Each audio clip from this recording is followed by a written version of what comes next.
नमस्कार शेतकरी बांधवांनो, देशातील तमाम शेतकरी बांधवांसाठी मोठी खुशखबर केंद्र सरकारच्या माध्यमातून देण्यात आली आहे। पीएम किसान सन्मान निधी योजनेचा 17वा हप्ता या दिवशी येणार आहे। फिक्स तारीख केंद्र सरकारच्या माध्यमातून जारी सुद्धा करण्यात आली आहे। किती तारखेला प्रधानमंत्री किसान सन्मान निधी योजनेचा हप्ता येणार आहे याबद्दलची पूर्ण माहिती आपण या ठिकाणी जाणून घेऊया।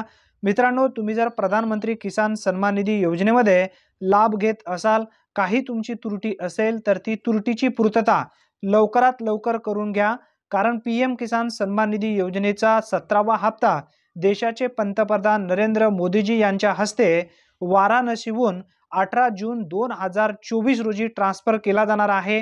भरपूर असे लाभार्थी या योजनेअंतर्गत लाभ घेणार आहेत। ज्या लाभार्थ्यांची त्रुटी होती, त्रुटीची पूर्तता झालेली आहे, अशा लाभार्थ्यांच्या खात्यावरती सुद्धा हे पैसे जमा होणार आहेत। धन्यवाद मित्रांनो, अतिशय महत्त्वपूर्ण ही माहिती आहे। जास्तीत जास्त तुमच्या मित्रांपर्यंत नक्की शेअर करा। पुन्हा भेटूया नवीन व्हिडिओमध्ये नवीन माहितीसह। तोपर्यंत जय हिंद, जय महाराष्ट्र।